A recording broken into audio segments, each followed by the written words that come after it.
Hi everyone. Welcome to all of you in Chemistryverse chemistry classes. So दोस्तों, आज हम यहाँ पे कंटिन्यू करेंगे अपना रेडॉक्स रिएक्शन का। ये अपना सेकेंड सेशन है। इसके पहले वाले सेशन में हमने समझा था कि रेडॉक्स रिएक्शंस होती क्या हैं।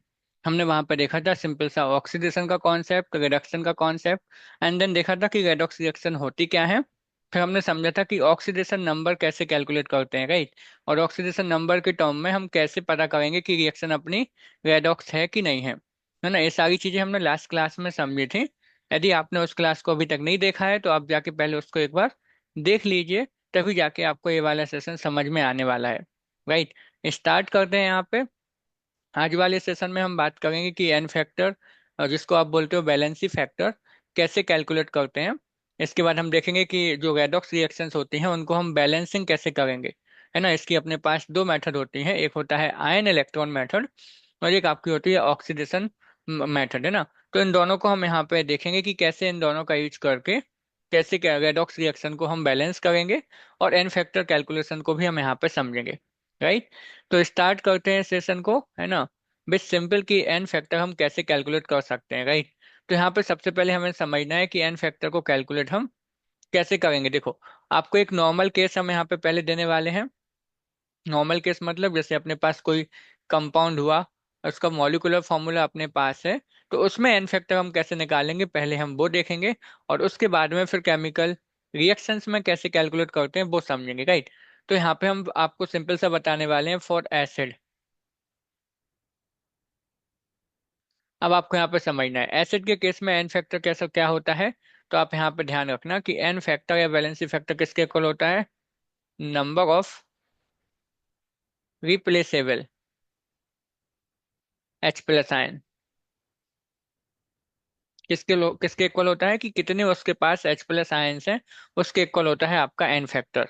किसमें, जब अपने पास कोई एसिड होगा। फॉर एग्जाम्पल, यदि हम आपको बोलें अपने पास है H2SO4, तो इसके पास कितने H प्लस हैं, जब आप इसको ब्रेक करोगे तो ये 2H प्लस देगा, तो इसके लिए एन फैक्टर कितना हो जाएगा, 2, राइट। इस तरीके से आप यहाँ पे देख सकते हो। एसिड के केस में हमें सिंपल क्या काउंट करना है कि कितने H प्लस वो दे सकता है, या आप बोल सकते हो आयोनाइजेबल H प्लस आयन या फिर number of replaceable H plus ion जो सॉल्यूशन में वो दे सकता है। सेकंड एग्जांपल आप देख सकते हो, जैसे हमने आपको दे दिया HCl, तो इसके लिए एन फैक्टर कितना होता है, 1, क्योंकि इसके पास 1H प्लस आयन है, राइट। तो एसिड के केस में आपका क्या हो गया एन फैक्टर, कि कितने H प्लस आयन वो देगा, राइट। अच्छा, ये तो सिंपल हो गया। बेस के केस में कैसे कैलकुलेट करेंगे फॉर बेस। बेस के केस में एन फैक्टर आपका हो जाएगा इक्वल किसके, नंबर ऑफ रिप्लेसेबल। देखो, रिप्लेसेबल है, इसको आप आयोनाइजेबल बोल सकते हो, right. Replaceable hydroxide ions, right. कि कितने हाइड्रोक्साइड आयन वो बेस देगा, उसको आप उसका एन फैक्टर बोलोगे। जैसे फॉर एग्जांपल हमने आपको बोल दिया NaOH, तो इसको इसके पास कितने OH हैं, 1। यदि आप इसको ब्रेक करोगे तो एक इसमें ब्रेक हो जाएगा Na+ और OH माइनस, तो कितने OH इसने दिए, 1, तो इसके लिए एन फैक्टर कितना हो जाएगा, 1, राइट। दूसरा एग्जांपल जैसे आपको दें हम कैल्शियम हाइड्रोक्साइड, तो आप इसको ऐसे ब्रेक करके देख लोगे, है ना, कि कितने H प्लस वो देगा, कितने हाइड्रोक्साइड आयन वो देगा। इसको आप ब्रेक करोगे तो आयनिक फॉर्म में कैसा हो जाएगा, कैल्शियम 2+, 2 हाइड्रोक्साइड आयन, तो कितने OH माइनस है आपका देने वाला है, 2, तो इसके लिए एन फैक्टर कितना हो जाएगा, 2 हो जाएगा। तो इस तरीके से हम नॉर्मल सा देख सकते हैं एसिड के केस में कि H प्लस आयन जितने वो दे वो उसका एन फैक्टर। बेस के केस में आप देखोगे कि जितने OH माइनस आयन वो देगा वो उसका एन फैक्टर। अब तीसरा जो कैटेगरी अपने पास आएगी कंपाउंड की, वो कौन सी हो सकती है, सॉल्ट। इस तरीके से आप तीनों का नोट डाउन कर लेना, है ना, क्योंकि जनरली आपका ये तीनों आते हैं मॉलिक्यूलर फॉर्मूले के फॉर्म में। तो सॉल्ट के केस में कैसे निकालेंगे, तो आप यहाँ पे नोट करना कि एन फैक्टर इसमें किसके इक्वल होता है, टोटल चार्ज आइडर ऑन कैटायन और एनायन। आपको क्या करना है, कैटायन या एनायन में से किसी पर भी आपको टोटल चार्ज देख लेना है, जितना उसके ऊपर टोटल चार्ज होगा वो उसका एन फैक्टर हो जाएगा, राइट। समझते हैं एग्जाम्पल से कि कैसे। फॉर एग्जाम्पल आपको हमने दिया दिया एक कोई भी सॉल्ट ले सकते हैं आप, हमने सपोज आपको ले दे दिया एल्यूमिनियम सल्फेट दे देते हैं, Al2SO4 सपोज ये अपने पास सॉल्ट है। तो हमारा सबसे पहला काम क्या होगा, इसको ब्रेक करना है। इसको हम किस में ब्रेक करेंगे, इसको हम इसके कैटायन और एनायन में ब्रेक करके देखेंगे। जब आप ब्रेक करो तो कितने एल्यूमिनियम है, देखो 2। तो 2 एल्यूमिनियम अपने पास हो जाएगा +3, और +3 सल्फेट आयन है तो SO4 2-। अब आपने जब इसको कैटायन एनायन में ब्रेक कर लिया तो किसी एक पर आपको देखना है कि टोटल चार्ज कितना है। जैसे हमने कैटायन को ले लिया, तो एक एल्यूमिनियम के ऊपर कितना चार्ज है, +3। याद रखना हमें क्या लेना है, मैग्नीट्यूड। कितने एल्यूमिनियम अपने पास है, 2। तो टोटल चार्ज कितना हो जाएगा, 6। तो इसका एन फैक्टर कितना हो जाएगा, 6। आप किसी एक का ले सकते हो, देखो सल्फेट का लेके करते तब भी इतना ही आएगा, कोई चेंज नहीं आएगा। जैसे देखो -2 एक सल्फेट के ऊपर है और कितने सल्फेट हैं, 3। मैग्नीट्यूड लेना है तो पॉजिटिव ही आएगा, 6। एन फैक्टर कभी भी नेगेटिव नहीं होता है, ध्यान रखना। और जीरो भी नहीं होगा। तो कितना आ जाएगा, 6 यहाँ पे। तो इसमें से किसी एक का आपको टोटल चार्ज देख लेना है, चाहे आप कैटायन का देख लो और चाहे तो एनायन का आप टोटल चार्ज कैलकुलेट कर लेना, वो आपका हो जाएगा उसका एन फैक्टर। किस केस में, सॉल्ट के केस में। तो एसिड में क्या होता है कि कितने H+ वो दे सकता है। बेस के केस में क्या होता है कि कितने OH- वो दे सकता है। और सॉल्ट के केस में आपको किसी एक पर टोटल चार्ज का मैग्नीट्यूड देख लेना है, या तो कैटायन पे देख लो और चाहे तो एनायन पे आप देख सकते हो। राइट। अब एक और यहाँ पे एक स्पेशल केस होता है, एक आप उसको ध्यान रखना। एसिड के केस का एक एग्जांपल होता है, जैसे हम आपसे पूछें, हमने आपको दे दिया H3PO4, हमने आपको दे दिया H3PO3 और H3PO2। अब यदि इसमें आपसे पूछ लिया जाए कि इनका एन फैक्टर कितना है, तो आपको ये पता है कि ये तीनों क्या है, एसिड हैं। आप देखोगे तो फॉर्मूला, जो मॉलिक्यूलर फॉर्मूला है, उसमें कितने हाइड्रोजन दिख रहे हैं हमें, 3। H3PO4, H3PO3, H3PO2। तो हाइड्रोजन तीनों में 3 है। तो क्या एन फैक्टर तीनों का 3 होगा, नहीं होता है इसमें। वो आपको ध्यान रखना है। इसमें आप देखोगे तो एन फैक्टर देखो, पहले वाले का 3 आएगा, दूसरे वाले का 2 आएगा और थर्ड वाले का 1। ऐसा क्यों, तो उसका रीजन देखो, समझना आप। क्योंकि जब आप इसका स्ट्रक्चर बनाओगे, क्या बनाएंगे हम इसका स्ट्रक्चर, H3PO4 का बनाते हैं, देखो आप समझना कैसे बनाओगे। तो सबसे पहले फॉस्फोरस में आप P डबल बॉन्ड O जोड़ दो। इसके बाद कितने हाइड्रोजन है, 3। और कितने ऑक्सीजन बचे, 3। तो तीनों आपके आ जाएंगे OH। ठीक। अच्छा, सिमिलरली आप जब इसका बनाओ सेकंड वाले का, क्या है, H3PO3, तो बनेगा P डबल बॉन्ड O। इसके बाद देखो कितने हाइड्रोजन बचे अपने पास, 3। और ऑक्सीजन कितने बचे, 2। तो 2 ऐसे लगा दिए, एक हाइड्रोजन ऐसे आ गया। और जब H3PO2 का आप बनाओगे तो वो भी ऐसा बनेगा आपका, देखो P डबल बॉन्ड O, और यहाँ पे एक OH आ जाएगा, बाकी का H। अब हमने आपको बताया था कि नंबर ऑफ रिप्लेसेबल और H+ आयन, या number of ionisable H+ ion. तो कोई भी मॉलिक्यूल जो भी अपने पास एसिडिक कंपाउंड है, वो H+ कब देगा, जब उसके पास एसिडिक हाइड्रोजन होंगे। अब एसिडिक हाइड्रोजन कौन होते हैं, तो आपको वो ध्यान रखना है कि जब भी अपना हाइड्रोजन इलेक्ट्रोनेगेटिव एलिमेंट के साथ जुड़ा हो, जैसे ऑक्सीजन, जैसे सल्फर हो गया, क्लोरीन हो गया, फ्लोरीन हो गया, नाइट्रोजन हो गया, जब भी अपना हाइड्रोजन इनके साथ जुड़ा होगा ना, तब वो आपका एसिडिक हो जाता है। बात समझ ना। जब हाइड्रोजन इलेक्ट्रोनेगेटिव एलिमेंट के साथ जुड़ा होगा तो वो एसिडिक होता है। अब इलेक्ट्रोनेगेटिव जैसे हमने बताया, हाइड्रो ऑक्सीजन हो गया है ना। तो आप इसमें देखो, ऑक्सीजन के साथ कितने एच जुड़े हुए हैं, 3, पहले वाले में। तो ये तीनों दे सकता है, तो इसके लिए एन फैक्टर कितना हो जाता, 3। दूसरे वाले में जब आप देखोगे, तो इसमें देखो कितने हाइड्रोजन ऐसे हैं जो ऑक्सीजन के साथ जुड़े हैं, ओनली 2। तो इसके लिए कितने H+ दे सकता है, केवल 2। तो इसका एन फैक्टर 2 हो गया। और तीसरे वाले में देखोगे तो वो केवल एक ही H+ दे सकता है, तो इसके लिए एन फैक्टर कितना हो जाएगा, 1। तो बात समझ आई ना, कि H+ हमें देखना है, लेकिन कैसे देखना है, किसी मॉलिक्यूल के केस में आपको स्ट्रक्चर बना के देखना पड़ेगा। जैसे ए आपका एक एक्सेप्शनल हो गया। जनरली यदि अपने पास स्ट्रॉन्ग एसिड है तो उस केस में हम डायरेक्टली बोल सकते हैं कि जितने H+ उसके पास है उतने देगा वो। राइट। तो इस केस को आपको याद रखना है, क्योंकि ये एग्जाम में आ चुका है और ऐसे क्वेश्चंस आते हैं। क्या पूछते हैं वो आपसे इसमें, आपसे पूछेंगे वो इक्विवेलेंट मास। कैसे निकालते हैं equivalent mass, molar mass upon N factor. तो एन फैक्टर वहां पे आपका काम आएगा जब हमें इक्विवेलेंट मास कैलकुलेट करना पड़ेगा, राइट। साथ में जैसे नॉर्मलिटी यदि हमें कैलकुलेट करनी है, तो वहां पे भी हमें क्या चाहिए पड़ेगा, इक्विवेलेंट मास। तो वहां पर भी एन फैक्टर आपका यूज होता है। तो ये तो हो गई जनरल सी बात कि जब अपने पास कोई मॉलिक्यूलर फॉर्मूला गिवन है, एसिड है या बेस है या फिर वो सॉल्ट है, तो हम कैसे उसका एन फैक्टर निकालेंगे वो हमने समझ लिया, राइट। चलते हैं अब हम यहाँ पे आगे और बात करते हैं कि केमिकल रिएक्शन यदि अपने पास हो, अपने पास यदि कोई केमिकल रिएक्शन गिवन है तो उस केस में कैसे एन फैक्टर निकालेंगे वो समझते हैं यहाँ पे। जैसे आपको हमने एक रिएक्शन दे रखी है ऑलरेडी, इसमें हमें समझना है कि इसका एन फैक्टर हम कैसे निकालेंगे, राइट। तो पहले आपको क्या करना है, फॉर्मूला नोट डाउन कर लेना है कि इन केमिकल रिएक्शन एन फैक्टर का जो फॉर्मूला होता है वो क्या होता है। देखो, हाँ, ऐसे याद रखना कि oxidation state of product species minus oxidation state of reactant species, ठीक है। और फिर आपको इनटू में कर देना है मल्टीप्लाई किससे, नंबर ऑफ स्पीसीज से। अभी इसको हम समझेंगे यहाँ पे कि कैसे हम इसको यूज करेंगे, राइट। तो एन फैक्टर जब भी केमिकल रिएक्शन में आप निकालोगे, आपको क्या करना है, जिस भी एलिमेंट का निकालना है उसकी ऑक्सीडेशन स्टेट आपको रिएक्टेंट में देखनी है और प्रोडक्ट में देखनी है। और जितना चेंज आएगा उसमें उस नंबर ऑफ स्पीसीज से मल्टीप्लाई करना है। जैसे कैसे, इस एग्जाम्पल से समझते हैं। देखो, यदि हम यहाँ पे देखें तो क्या है अपने पास, कॉपर। ऑक्सीडेशन स्टेट कैसे निकालते हैं लास्ट क्लास में हमने बताया हुआ है। यदि आपने उसको अभी नहीं देखा तो एक बार जाके देख के आओ, आपको ये समझ आ जाएगा कि कैसे कैलकुलेट करते हैं। तो आपको हमने बताया था कि यदि कोई स्पेसीज कोई अपने पास एलिमेंट फॉर्म में होता है कोई एटम, तो उसकी कितनी हो जाएगी, 0। तो यहाँ पे इस कॉपर एलिमेंट के फॉर्म में है, तो इसकी 0 हो गई। और प्रोडक्ट में आप देखो तो कितनी हो गई, 2+। 0 से किस में गया, देखो 2+ में, तो इसका क्या हो गया, ऑक्सीडेशन नंबर इंक्रीज। तो आप बोलोगे कि इसका क्या हुआ है, ऑक्सीडेशन, राइट। तो कॉपर में जब हम इसका एन फैक्टर निकालेंगे तो कैसे निकालोगे आप, ऑक्सीडेशन स्टेट प्रोडक्ट में कितनी है, देखो 2, तो 2 ले लो आप। माइनस रिएक्टेंट में कितनी है, देखो 0, into number of species, that means कितने कॉपर है यहाँ पे, ओनली 1, तो इंटू 1 कर दो। तो एन फैक्टर कितना आएगा इसका, 2 आएगा।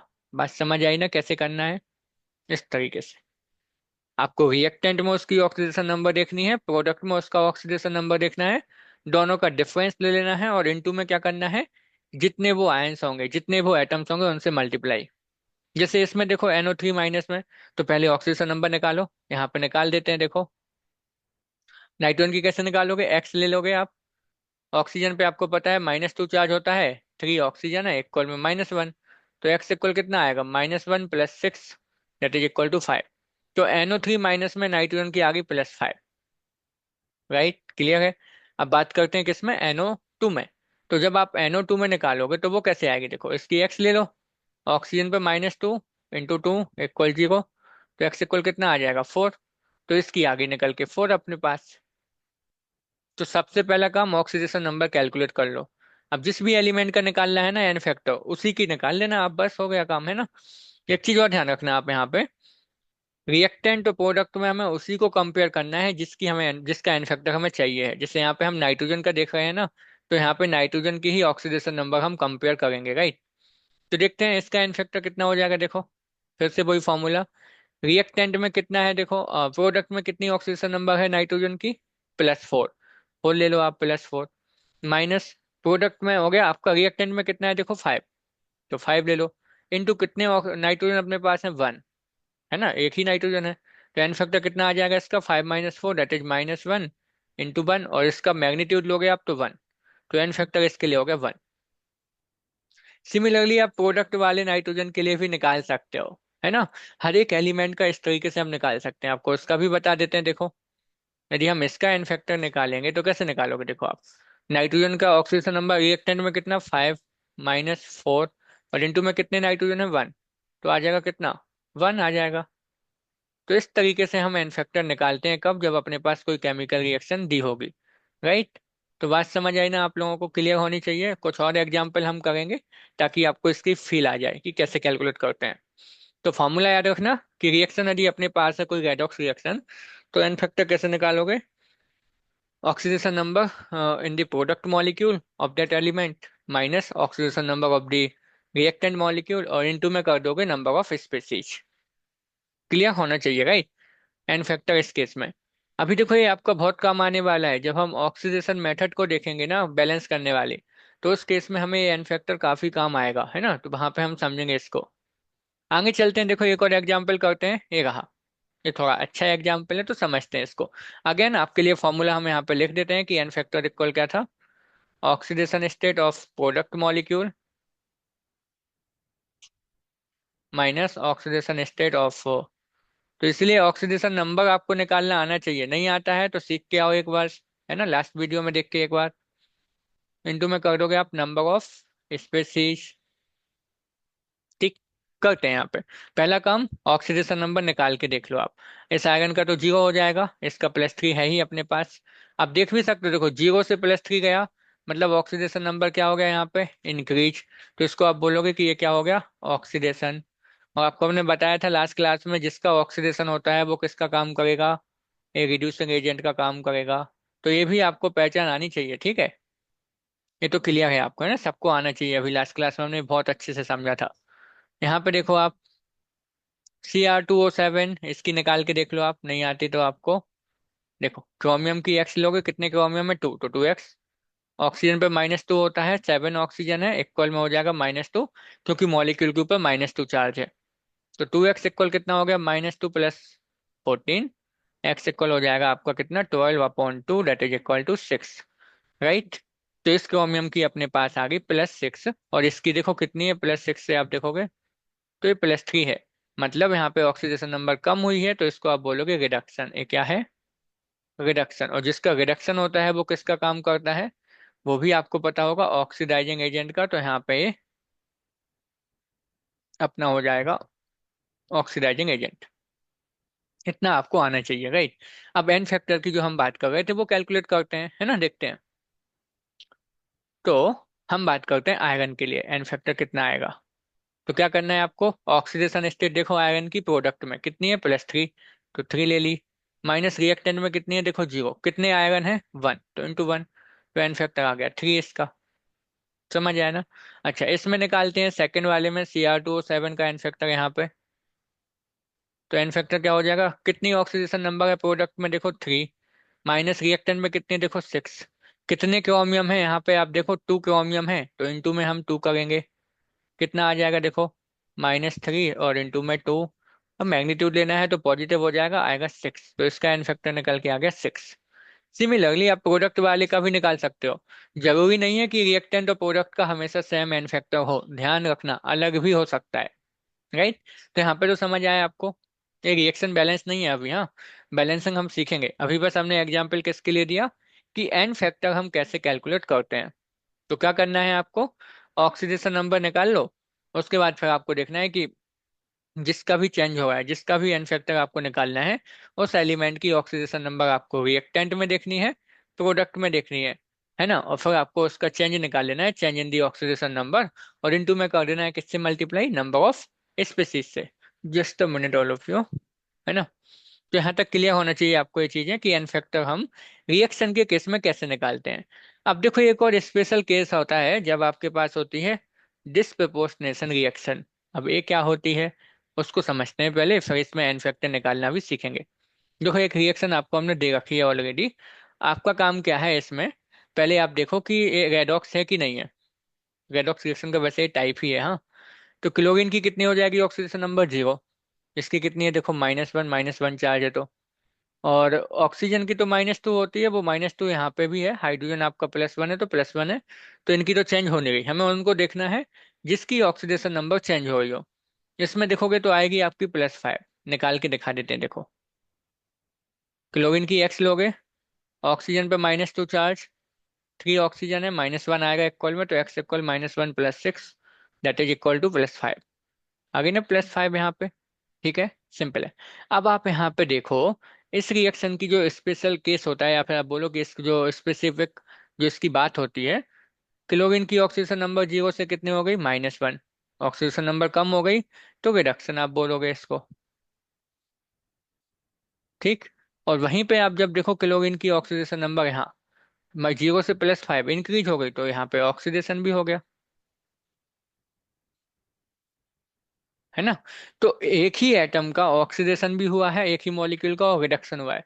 जब आपको कोई केमिकल रिएक्शन ऐसी मिल जाए कि सेम मॉलिक्यूल जिसका ऑक्सीडेशन भी हुआ हो और रिडक्शन भी हुआ हो, उसको बोलते हैं हम क्या, डिसप्रपोर्शनेशन रिएक्शन। समझना, क्या पहचान है इसकी, कि एक ही मॉलिक्यूल होगा रिएक्टेंट में, उसी का ऑक्सीडेशन होगा और उसी का क्या होगा, रिडक्शन। तब हम बोलेंगे कि वो रिएक्शन कौन सी होगी, आपकी डिसप्रपोर्शनेशन रिएक्शन, ठीक है, यहाँ तक समझ आया ना आपको।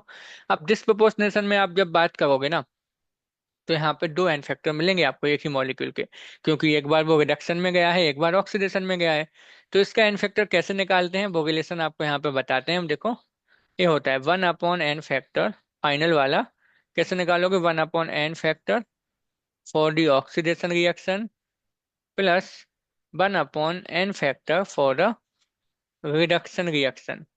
समझ ना, क्योंकि एक ही मॉलिक्यूल का रिडक्शन हुआ है और एक ही मॉलिक्यूल का ऑक्सीडेशन हुआ है, तो उस केस में उसके दो एन फैक्टर मिलेंगे, रिडक्शन में अलग मिलेगा, ऑक्सीडेशन में अलग। तो पहले आप उसके दोनों अलग अलग निकाल दोगे, और फाइनल कैसे निकालोगे, इस फॉर्मूले का यूज करके। तो निकालते हैं, देखो। यदि हम यहाँ पे एन फैक्टर देखें किसके लिए, ऑक्सीडेशन वाली रिएक्शन के लिए, तो कितना आएगा, देखो। ऑक्सीडेशन हुआ तो ऑक्सीडेशन नंबर कितना था यहाँ पे, +5।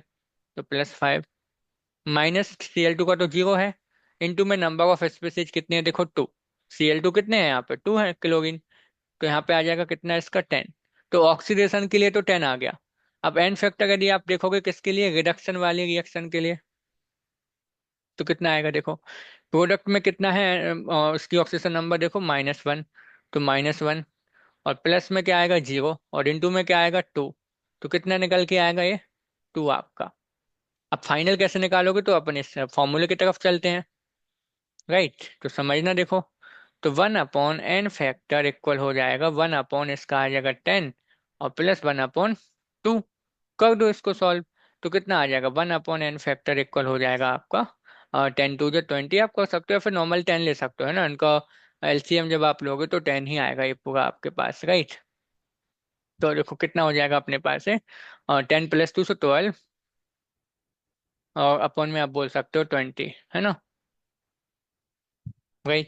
या फिर आप बोल सकते हो ना 6, ऐसे ले लो आप, डायरेक्टली हमने ऐसा कर दिया।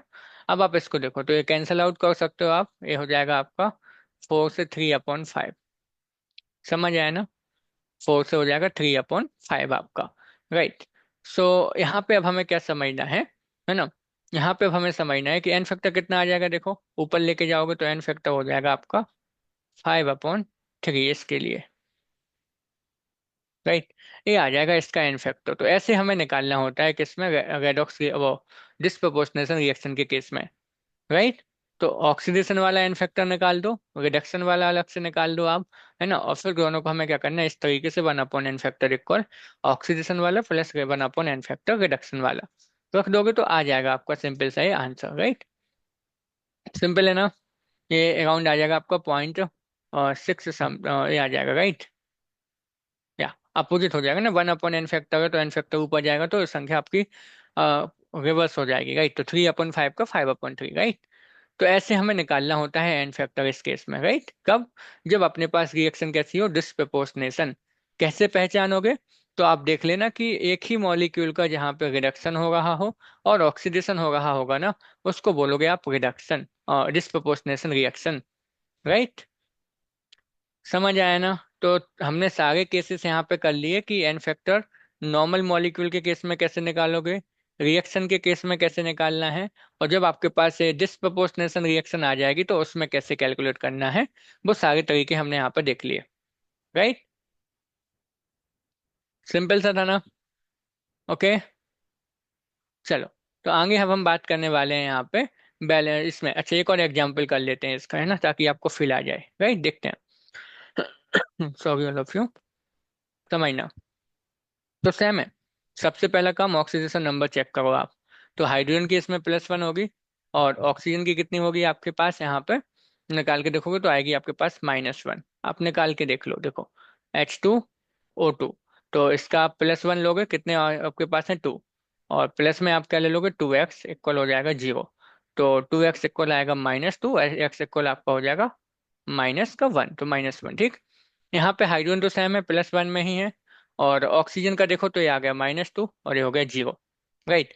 तो यहाँ पे जब आप देखोगे ऑक्सीजन -1 था, -2 में गया और 0 में गया। तो इसका मतलब देखो, -1 से -2 कम हो गई, तो रिडक्शन। और -1 से आप देखोगे ये 0 हो गई, मतलब इंक्रीज हो गई, तो ऑक्सीडेशन। तो फिर से वही चीज आ गई अपने पास कि एक ही एलिमेंट यहाँ पे है, एक ही एलिमेंट जो कि ऑक्सीडेशन के लिए कर रहा है और साथ में रिडक्शन भी शो कर रहा है, तो अपनी की रिएक्शन कैसे होगी, डिस्प्रपोर्शनेशन। अगेन एन फैक्टर निकालना है तो सेपरेटली पहले निकाल देते हैं हम, है ना। तो एन फैक्टर आप निकाल दो पहले, किस वाला, ऑक्सीडेशन वाला। कितना आ जाएगा देखो, प्रोडक्ट में है 0, रिएक्टेंट में -1, इनटू में कितने ऑक्सीजन अपने पास है 2, तो आ जाएगा इसका 2, राइट। सिमिलरली एन फैक्टर निकाल दो आप रिडक्शन वाली रिएक्शन के लिए, तो कितना आ जाएगा देखो, अपने पास रिडक्शन में कितना गया था, -2, और देखो रिएक्टेंट में क्या है आपका, ये देखो माइनस माइनस +1 हो जाता है क्योंकि माइनस करना है ना। आप ऐसे रखो माइनस, रिएक्टेंट का -1, बस चार्ज रख देना आप, और इनटू में 2, तो कितना हो जाएगा ये देखो, -2 +1 इंटू 2, तो आएगा आपका 2 ही। समझ आई ना बात, सिंपल सा था, राइट। मैथमेटिकल कैलकुलेशंस हैं ये। अब आपको जो फाइनल एन फैक्टर निकालना है उसका फॉर्मूला क्या बताया था हमने आपको, 1/n factor equal 1/n factor for oxidation reaction plus 1/n factor for the reduction reaction. रख दो आप इसमें वैल्यू और कैलकुलेट कर सकते हो आप, सिंपल सा आंसर। तो रखें हम यहाँ पे वैल्यू, देखो 1/n फैक्टर इक्वल क्या हो जाएगा देखो, 1/2 प्लस 1/2, तो कितना आ जाएगा, ये तो 1 आ जाएगा, है ना, हाफ ऑफ 1। तो यहाँ पे एन फैक्टर इसके लिए निकल के कितना आ जाएगा, 1। इस तरीके से हम इसमें कैलकुलेट कर सकते हैं। क्लियर हुई ना ये बात, राइट। सिंपल सा है। तो ऑक्सीडेशन का निकाल दो अलग से, रिडक्शन का अलग से निकाल दो, और फिर हम दोनों को इस फॉर्मूले में रख देंगे तो हमारा एन फैक्टर आ जाएगा। तो ये डिस्प्रोपोर्शनेशन के याद रखना, रिएक्शन कौन सी है अपने पास है, डिस्प्रोपोर्शनेशन।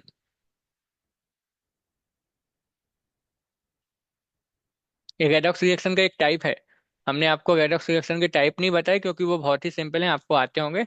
और डिस्प्रोपोर्शनेशन बस का हमने यहाँ पे एक स्पेशल केस था जो बता दिया, राइट। आगे चलते हैं, बैलेंसिंग की बात कर लेते हैं कि रिएक्शन को हम बैलेंस कैसे करेंगे, राइट। तो यहाँ तक हमने क्या क्या देख लिया कि एन फैक्टर यदि मॉलिक्यूल गिवन है तो कैसे निकालोगे, मॉलिक्यूलर फॉर्मूला से। रिएक्शंस गिवन है तो उसमें कैसे निकालेंगे, और एक पर्टिकुलर आपके पास यदि डिस्प्रोपोर्शनेशन रिएक्शन है तो उसमें हम कैसे कैलकुलेट करेंगे एन फैक्टर। ये सारे केसेस हमने यहाँ तक समझ लिया, राइट। अब चलते हैं यहाँ पे बैलेंसिंग के लिए। तो ऑक्सीडेशन नंबर मेथड होती है अपने पास एक, और एक होती है अपने पास आयन इलेक्ट्रॉन मेथड। अब हमें क्या करना है, दोनों को समझना है, ठीक है। तो हम सबसे पहले आपको बताने वाले हैं पहला वाला केस, है ना। कौन सा वाला, ऑक्सीडेशन नंबर मेथड वाला केस आपको बताएंगे, राइट। क्या करना है हमें, सबसे पहला काम, हर एक एलिमेंट की ऑक्सीडेशन नंबर आपको यहाँ पे निकाल देनी है। देखो समझना, कॉपर तो न्यूट्रल है तो 0, यहाँ पे +2 है इसकी क्योंकि आयनिक फॉर्म में है, ठीक। अब नाइट्रोजन और ऑक्सीजन में यहाँ पे कैसे निकालोगे, देखो आपको एक सिंपल तरीका बताते हैं। जैसे नाइट्रोजन की तो हमें निकालनी है, तो उसको आप X ले लोगे, और फिर क्या करोगे आप, इसको X लेके ऑक्सीजन का यहाँ पे रख दोगे कि ऑक्सीजन का -2 होता है चार्ज, 3 ऑक्सीजन है -1, कितना चार्ज लिया ऑक्सीजन का आपने, -2, तो ऑक्सीजन की होगी -2, और नाइट्रोजन आप यहाँ से निकाल लोगे, तो -1 + 6 निकल के आएगी अपने पास +5, तो नाइट्रोजन की अपने पास है +5, ठीक। सिमिलरली यहाँ पे आप देखो अगेन सेम करोगे, आप नाइट्रोजन का X ले लोगे, ऑक्सीजन का कितना चार्ज होता है, -2, तो -2 चार्ज यदि ऑक्सीजन पे होता है तो इसका ऑक्सीजन नंबर होगा -2, तो X इक्वल कितना आ जाएगा देखो 4, तो नाइट्रोजन की होगी 4। सबसे पहला काम, हर एक एलिमेंट की ऑक्सीडेशन नंबर आपको निकाल लेनी है, राइट। उसके बाद आपको देखना है कि किसकी ऑक्सीडेशन नंबर चेंज हो गई है। हमने यहाँ पे आपको वो स्टेप वाइज रूल्स नहीं दिए, पॉइंट वाइज जो आपको बुक्स में देखोगे तो वहाँ पे एक रेगुलर रूल्स कुछ दिए गए हैं कि लाइन बाय लाइन आपको फॉलो करोगे ना तो आपसे बैलेंसिंग हो जाएगी। हम उसको बस एक एग्जाम्पल से बताने वाले हैं, बहुत ही सिंपल तरीका है समझना।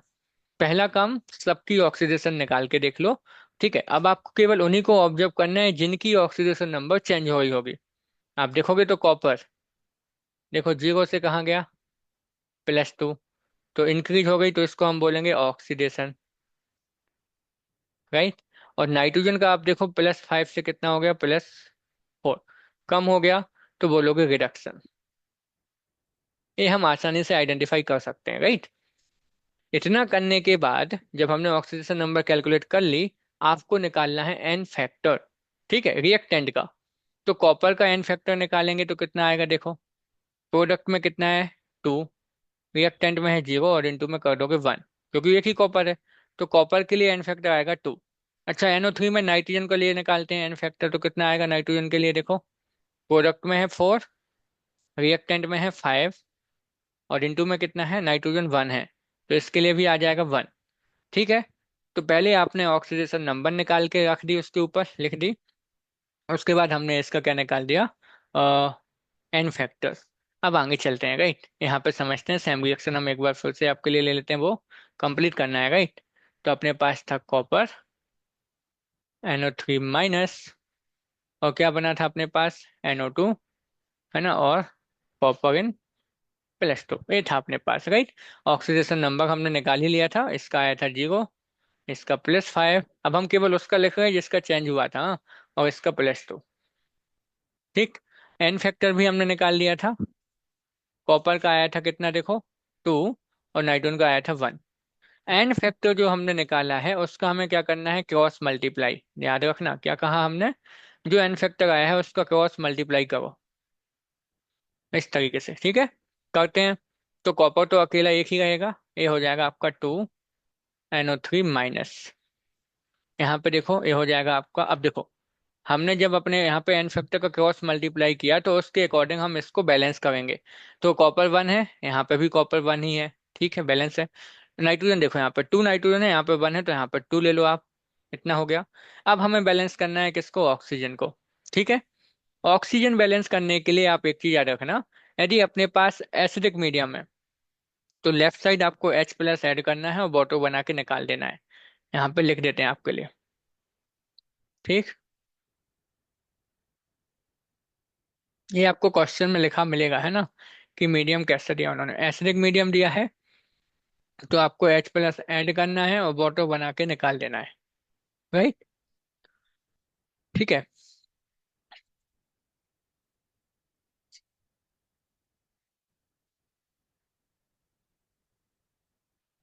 और फाइन, राइट। और बेसिक मीडियम यदि अपने पास गिवन है तो आपको क्या करना है फिर, H2O ऐड करना है और OH बना के निकाल देना है, इस तरीके से OH- बना के, राइट। इतना आपको करना है। Sorry all of you, right. तो पहला काम आपने क्या किया, एन फैक्टर निकाला, क्रॉस मल्टीप्लाई कर दिया, और उसके अकॉर्डिंग हमने उन स्पीसीज को बैलेंस कर दिया। अब अपने पास यदि मॉलिक्यूल में ऑक्सीजन जैसे यहाँ पे है, तो उसको बैलेंस करने के लिए यदि क्वेश्चन में एसिडिक मीडियम दिया है तो H+ ऐड करोगे लेफ्ट साइड और प्रोडक्ट में वाटर बना दोगे। कितने H+ ऐड करोगे तो वो ऑक्सीजन पे डिपेंड करेगा, अभी हम बताते हैं आपको, हाँ। और बेसिक मीडियम है तो क्या करना है, H2O ऐड करोगे और OH- बना के निकाल दोगे उसको, ठीक है। ये सब किस पे डिपेंड करेगा, कि कितने ऑक्सीजन है। आप यहाँ पे देखो, आपने क्या किया, यहाँ पे नाइट्रोजन ऑक्सीजन कितने निकल गए, 4, और थे कितने अपने पास, 2 3 6 अपने पास ऑक्सीजन थे, निकल गए अपने पास कितने यहाँ पे, 4 निकल गए, तो बचे कितने अपने पास, 2 ऑक्सीजन। तो 2 ऑक्सीजन को निकालने के लिए हमें क्या करना पड़ेगा, 2 वाटर मॉलिक्यूल बनाने पड़ेंगे, तो हम 4H+ ऐड कर देंगे और यहाँ पे निकाल देंगे 2H2O। समझ आई ना बात आपको, क्या किया हमने, 4H+ ऐड कर दिए और 2 वाटर मॉल। अब देखो ऑक्सीजन बैलेंस हो गए, कितने थे, 2 2 2 3 2 6 ऑक्सीजन थे रिएक्टेंट के साइड, यहाँ पे भी देखो 6 हो गए, हाइड्रोजन बैलेंस भी है। अब आपको इसके बाद देखो, तो बैलेंस रिएक्शन एक बार लिख रहे हैं आपको यहाँ पे नीचे हम, ये रिएक्शन अपने पास बैलेंस होके ऐसे आ गए।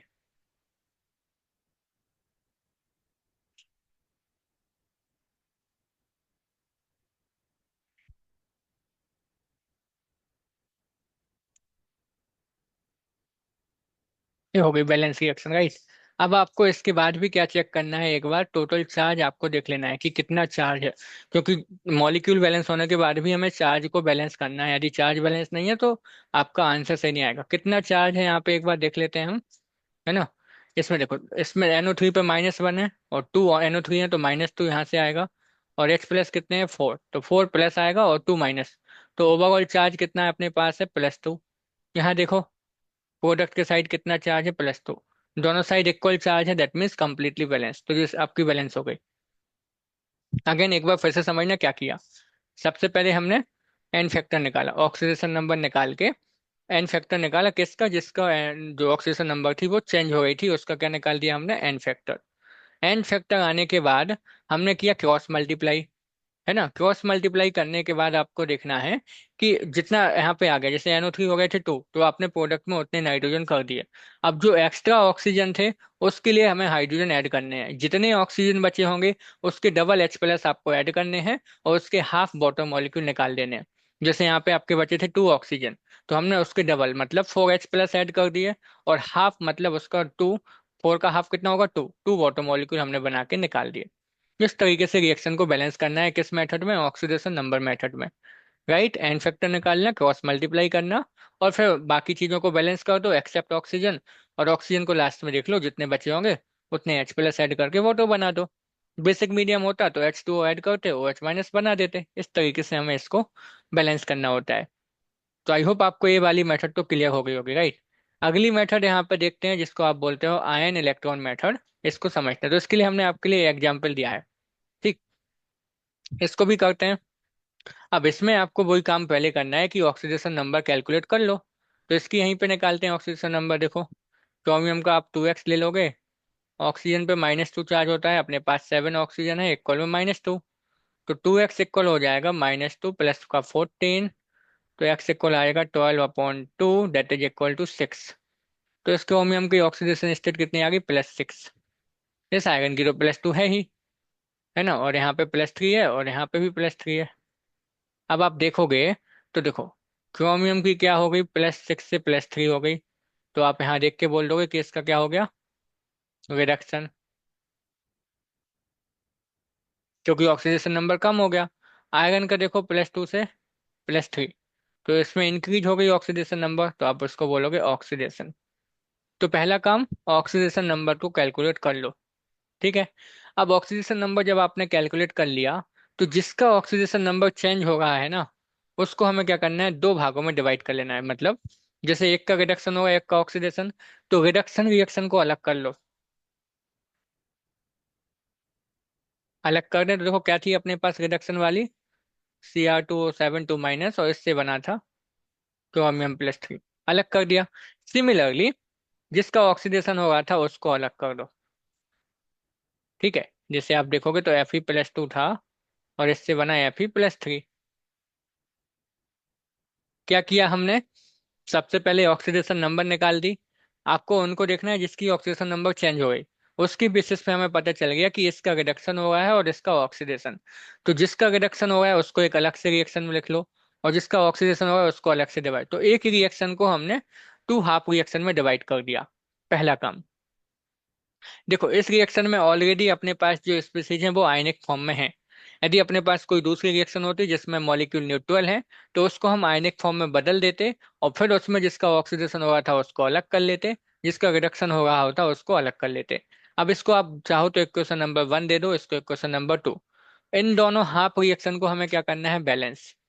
इनको अलग अलग क्या करना है हमें, बैलेंस। और फिर उसके अकॉर्डिंगली हम क्या करेंगे, दोनों को ऐड कर देंगे बैलेंस करके, हो जाएगी रिएक्शन बैलेंस। कैसे समझना, तो दोनों रिएक्शन को अलग अलग हम यहाँ पे लिखते हैं। पहली रिएक्शन अपने पास क्या आई थी, Cr2O7 2 और इससे बना था अपने पास क्रोमियम +3। अब आपको यहाँ पे क्या देखना है, इसकी ऑक्सीडेशन नंबर एक बार फिर से देख लेनी है। यहाँ देखो कितनी आई थी, +6। अब +6 से कितने में बदल गया, ये आपका +3 पहुंच गया। ठीक, आप देखोगे तो +6 से किस में बदल गया, ये आपका +3। तो कितने इलेक्ट्रॉन ट्रांसफर हुए होंगे, देखो, यदि कोई अपने पास एलिमेंट किस में है, +6 में है, और उसको बदलना है हमें किस में, +3 में।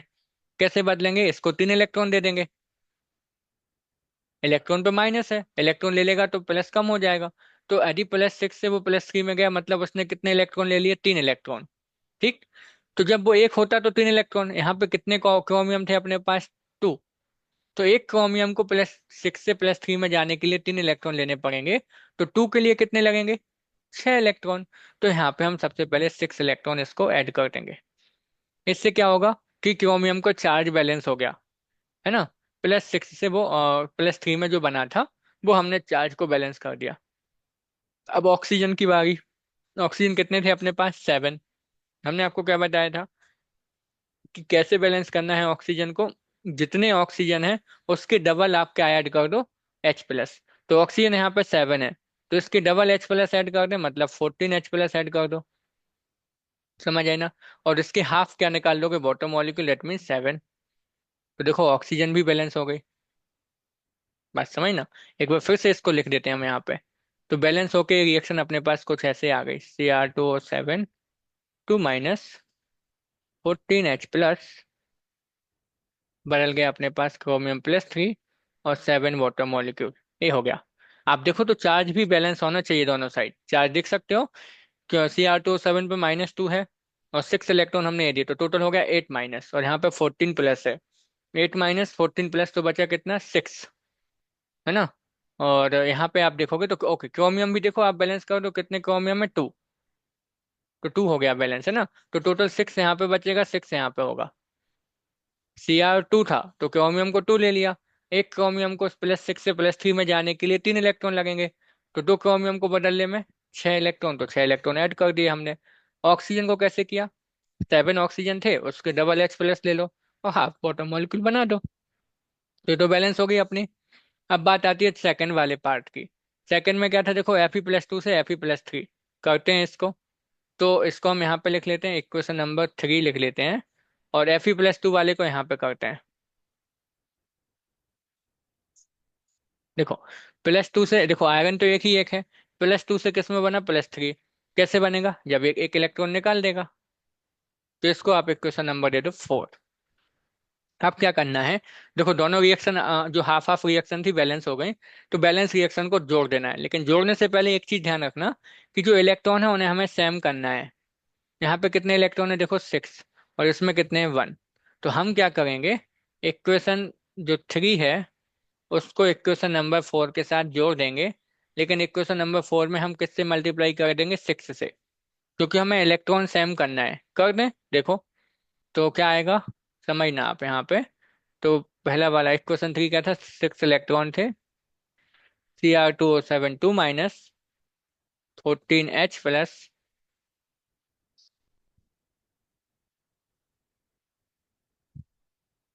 ये थी वो बैलेंस रिएक्शन, ठीक है। और दूसरी वाली रिएक्शन क्या थी अपने पास, बैलेंस, देखो 6 से मल्टीप्लाई कर दोगे आप, तो ये हो जाएगा 6Fe+2 और 6Fe+3, और ये हो जाएंगे 6 इलेक्ट्रॉन। इलेक्ट्रॉन सेम करने के, ये बस जस्ट आपका सिंपल सा एलिमिनेशन टाइप क्वेश्चन हो गया, है ना। अब इन दोनों को हमें ऐड करना है। ऐड करना आपको आना चाहिए, जो एरो के अपोजिट साइड होगा और सेम होगा वो कैंसिल हो जाएगा। तो इस 6 से ये 6 अपना कैंसिल हो गया। समझ गए। अब बचा क्या, देखो उसको लिख लेते हैं, जो भी बचा हुआ है रिएक्शन बैलेंस है, और कैसे देखो समझना।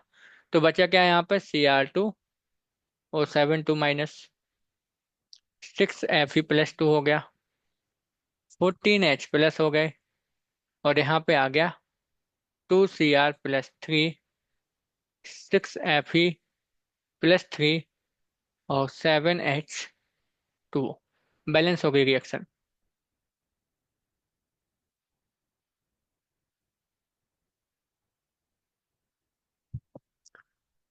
चाहो तो आप चार्ज बैलेंस देख सकते हो, है ना। यहाँ पे आप देखोगे तो टोटल कितना चार्ज है, चार्ज भी देख लेना लास्ट में।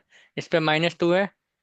इसमें देखो 1 आयरन पे +2 है, कितने आयरन है, 6, तो 12 प्लस यहाँ से हो गए और 14 प्लस यहाँ से हो गए, तो कितना हो गया, 12 में से 2 जाएंगे तो बचेंगे 10, और 10 + 14 तो हो गए अपने पास 24 प्लस। प्लस चार्ज कितना हो गया, 24। यहाँ पे देखो क्रोमियम पे +3 है, कितने क्रोमियम है, 2, तो 6 प्लस यहाँ से आएगा, और 3 तो यहाँ पे 18 प्लस यहाँ से आएगा, तो टोटल कितना आ जाएगा, 24 प्लस चार्ज। समझ आया ना। तो 24 प्लस चार्ज आपका लेफ्ट साइड है, 24 राइट साइड है, चार्ज भी बैलेंस है, बाकी स्पेसिज भी बैलेंस है, बैलेंस हो गई रिएक्शन। तो दोनों ही मेथड सिंपल हैं। पहली वाली मेथड में क्या, इसको इरेज कर देते हैं अभी हम, हाँ।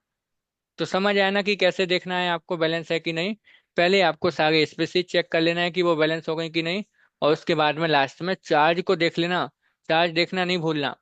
कभी कभी एग्जाम में वो ऑप्शंस में देंगे कि इनमें से कौन सी बैलेंस है, नहीं है, तो उसमें आपको चार्ज लास्ट में देखना नहीं भूलना है। ठीक, चार्ज बैलेंस होना चाहिए, चार्ज बैलेंस नहीं है तो रिएक्शन बैलेंस नहीं होगी, हाँ, नहीं मानी जाएगी बैलेंस, ये ध्यान रखना। तो क्या करना है आपको, जो पहली मेथड हमने देखी उसमें ऑक्सीडेशन नंबर निकाल दो, उसके बाद उसका एन फैक्टर निकाल दो, एन फैक्टर के बाद क्रॉस मल्टीप्लाई करके बैलेंस कर दो। ऑक्सीजन यदि है तो कैसे बैलेंस करना है, यदि वो एसिडिक मीडियम दें तो H+ ऐड करके वाटर बना दो, बेसिक मीडियम देंगे तो वाटर ऐड करके OH बना दो, ये करना है। आयन इलेक्ट्रॉन मेथड में क्या करना है, रिएक्शन को दो भागों में डिवाइड कर दो। किसकी बेसिस पे डिवाइड करोगे, तो ऑक्सीडेशन और रिडक्शन के बेसिस पे। जिसका ऑक्सीडेशन हुआ उसको अलग कर दो, जिसका रिडक्शन हुआ उसका एक अलग रिएक्शन। दोनों को अलग अलग बैलेंस कर दो और फिर दोनों को ऐड कर दो। ये होती है आपकी आयन इलेक्ट्रॉन मेथड। दोनों ही सिंपल है, लेकिन प्रैक्टिस पे डिपेंड करेगा कि आपको वो कितने अच्छे से आएंगे। तो आपको अभी क्या करना है, हमने दोनों का एक एक एग्जाम्पल करा दिया। आपकी बुक्स में जितने भी एग्जाम्पल्स होंगे उनको एक बार कर लेना। एक क्वेश्चन आपको होमवर्क में देते हैं, ये रहा। यहाँ पे आपको क्या करना है, देखो, calculate the N factor of the following reactions and balance the reaction. आपको इन दोनों रिएक्शन के लिए क्या करना है, एन फैक्टर निकालना है। किसका निकालोगे, फॉस्फोरस का, हमें कमेंट सेक्शन में बताना। इसमें सल्फर का, सल्फर का और फॉस्फोरस का क्या निकालना, एन फैक्टर निकाल के और फिर रिएक्शन को बैलेंस करना। किसी भी मेथड से कर सकते हो आप, जो भी आपको अच्छी लगे। आयन इलेक्ट्रॉन मेथड या oxidation method, oxidation number method.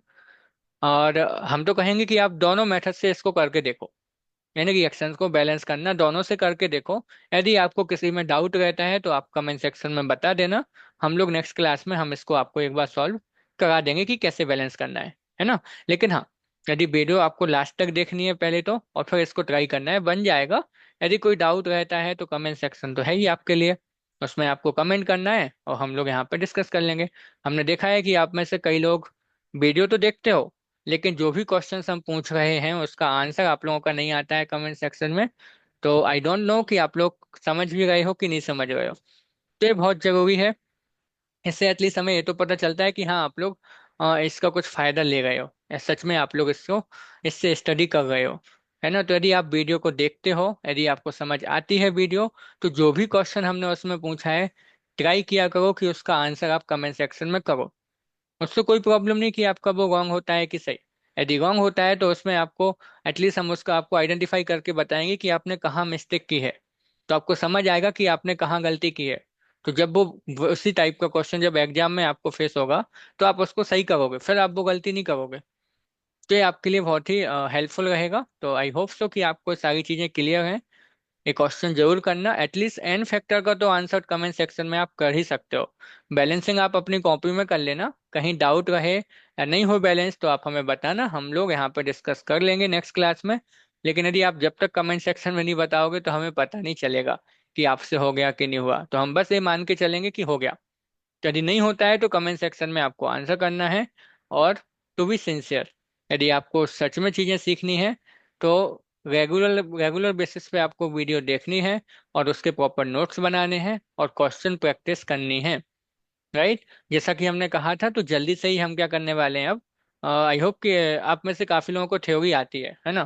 तो क्वेश्चन प्रैक्टिस हम यहाँ पे कराना स्टार्ट करेंगे। और बीच बीच में ऐसे थोड़े थोड़े जो कॉन्सेप्ट रहेंगे उनकी वीडियो भी आती जाएगी। और जहाँ तक है, हम आपको क्वेश्चन प्रैक्टिस अभी कराना स्टार्ट करने वाले हैं यहाँ पे। तो आपको क्या करनी है, वीडियो यदि देखते हो तो कमेंट सेक्शन में आंसर करना नहीं भूलना है।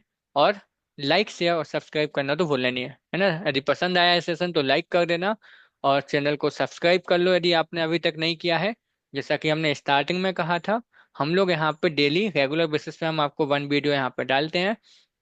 उसमें छोटे छोटे कॉन्सेप्ट सीखते हैं। और उसमें जो भी हम क्वेश्चन आपसे पूछते हैं उसका आंसर आपको करना है ना। नहीं बने तो कमेंट सेक्शन में आपको पूछ लेना है, नेक्स्ट वीडियो में और नेक्स्ट क्लास में हम आपको वो बता देंगे, राइट। तो आई होप आपको ये सारी चीज़ें समझ आई होंगी। रेडॉक्स चैप्टर आपका यहाँ पे कंप्लीट होता है। थोड़ा सा यहाँ पे सेल के बारे में है, और जो आपको ट्वेल्थ क्लास में मिलता है इलेक्ट्रोकेमिकल एंड इलेक्ट्रोकेमिस्ट्री में, तो उसको हम वहाँ पे कवर करा देंगे इलेक्ट्रोकेमिस्ट्री के पोर्शन में। तो यहाँ तक आपको चीज़ें बननी चाहिए रेडॉक्स की।